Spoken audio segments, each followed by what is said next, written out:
Repoussé par les Argentins et là Palacio qui peut partir en rupture. Il emmène mal le ballon, Rodrigo Palacio. Il a raté son geste, il peut servir quand même Agüero au centre, mais il n'y a personne. Une fois plus, Agüero qui ne prend pas l'information au centre. Messi le regarde d'un regard, on est à 100, noir. Noir, on est loin, mais le regard était insistant. Dommage aussi au départ, Palacio qui a raté sa première prise du ballon. Quand même une désorganisation chez les Allemands, puisque c'était Özil qui lui courait après. Götze, Boateng, Özil, il lutte avec Dilia, Lam. Özil a loupé le ballon, mais il a quand même le prolongé derrière lui. Schweinsteiger, Hummels. Özil a beaucoup plus d'influence sur le jeu dans sa position centrale. Évidemment qu'il va chercher les espaces sur les côtés, mais depuis cette position centrale, ça lui donne la possibilité de toucher plus de ballons. Lam. Un crochet à l'intérieur. Il retrouve Özil. Özil prolonge pour Kroos. Kroos dans la surface des Michelis. Il a failli dégager sur Schürrle.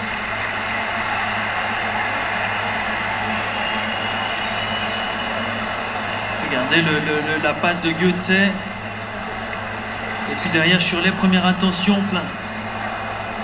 Qui frappe sur le gardien. Götze sans surprise, qui s'est positionné en attaquant, centre avant, mais qui n'est pas le type même de centre avant remiseur, qui va plutôt se promener. C'est Müller maintenant qui a pris la place dans l'axe. C'est vrai qu'il... Et Götze qui vraisemblablement à ce moment-là tournera autour.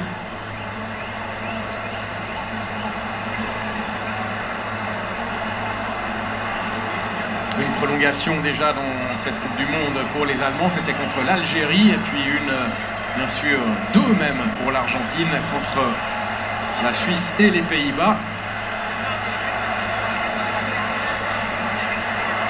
Lam. Ballon mal dosé sur l'aile, mais bien sûr, après 95 minutes de jeu, les gestes, et même les plus simples, sont plus difficiles à effectuer. Gago. Palacio. Oui, mais là, ici, faute contre Palacio, mais le joueur allemand a baissé la tête. Rizzoli, là, il est très généreux avec l'équipe d'Allemagne en accordant ce coup franc. Schürrle. Kroos. Guedes. Schürrle. Kroos. Face à Gago. Il résiste Toni Kroos et puis finalement faute de Gago.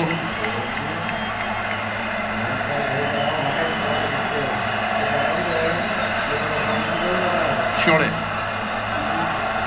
Deuxième poteau, Philippe Lam. Avec Götze devant lui. La passe de Lam est forte, elle est trop forte. Le ballon est sorti.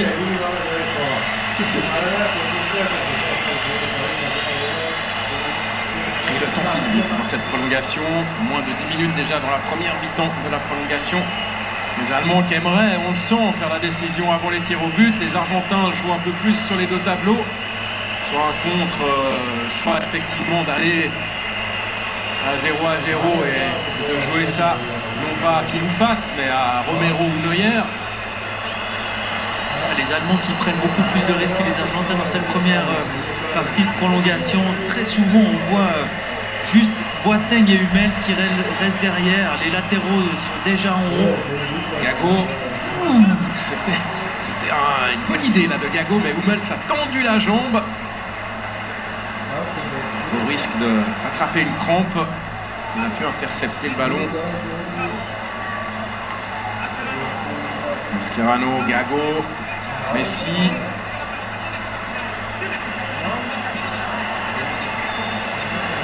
Il y avait beaucoup d'encombrement autour de Messi. Alors il a envoyé ce ballon de l'autre côté, Garay, puis Rojo, centre de Rojo. Il est trop pour Hummels, Palacio.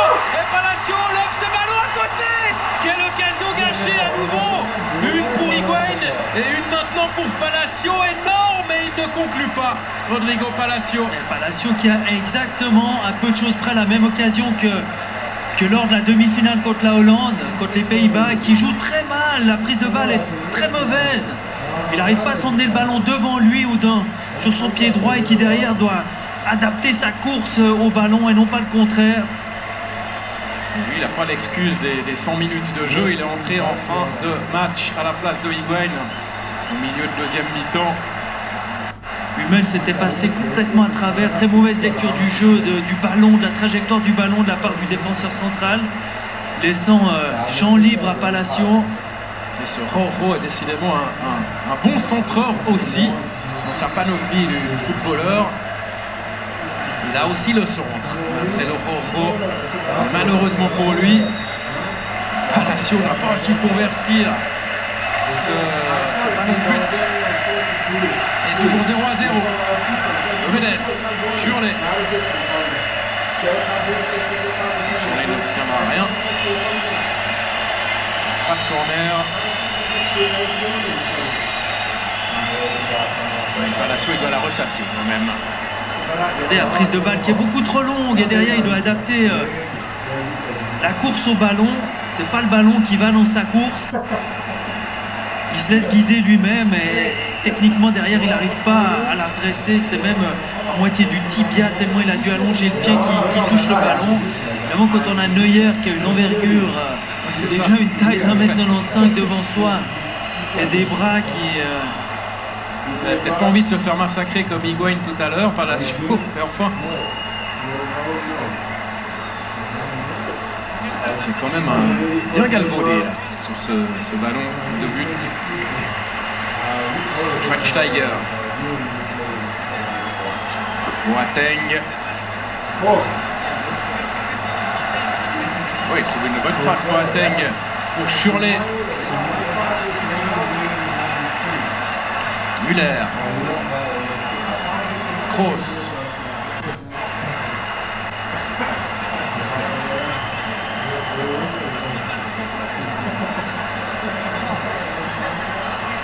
On passe par derrière avec Boateng. Lam. Lam peut contourner Rojo et adresser le centre. Lam, il aura fait un nombre de courses pendant ces 110 minutes, qui est, enfin 102 minutes impressionnantes sur son côté. Le bloc argentin peut repousser le ballon. Agüero, non. Hummel, ça, Agüero peut-être quand même. Et touche pour qui? Touche pour l'Allemagne, décide des arbitres.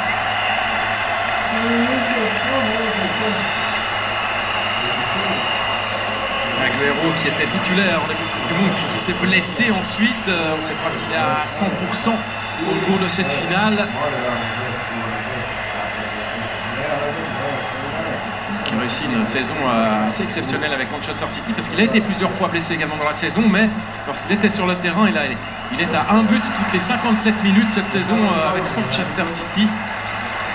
Et qui là, sur ce match-là, sur cette partie de match-là, vaut de l'or pour l'équipe d'Argentine, qui arrive à chaque fois à ressortir le ballon sur lui. Et là, ce sont les Allemands qui pressent avec Götze, le centre de Götze. Zabaleta, je crois, effleuré le ballon, qui va être récupéré par Shurley.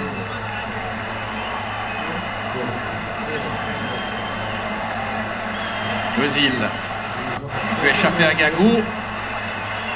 Et bien intervenu de Mascherano, mais l'Allemand ne s'est pas avoué vaincu. C'est Schweinsteiger qui reste au sol là, dans ce duel. Mascherano-Schweinsteiger, une victime. Les deux hommes se connaissent très très bien. Ils se sont affrontés à de moult reprises en Ligue des Champions. Je pense qu'il y a et en sélection. À ce moment-là du match, entre les crampes et les coups, tout fait mal, beaucoup plus mal. C'est plus maladroit qu'autre chose de la part de Mascherano qui essaie de toucher le ballon.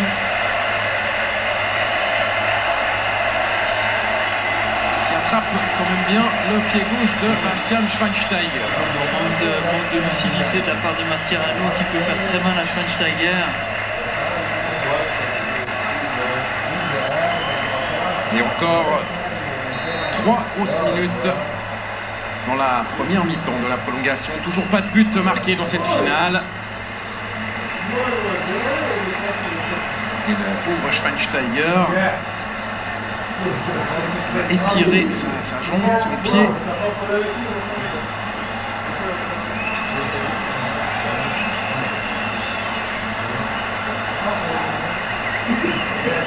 Boateng s'aventure dans le camp adverse, enfin pas trop loin avant d'adresser ce long ballon. Oui, faute sur Mascherano. Je suis étonné de voir, c'est le 3-4e ballon piqué comme ça que met Boateng, ça manque d'imagination. Alors que les Allemands sont plutôt efficaces lorsqu'ils ont le ballon au sol et qu'ils arrivent à accélérer.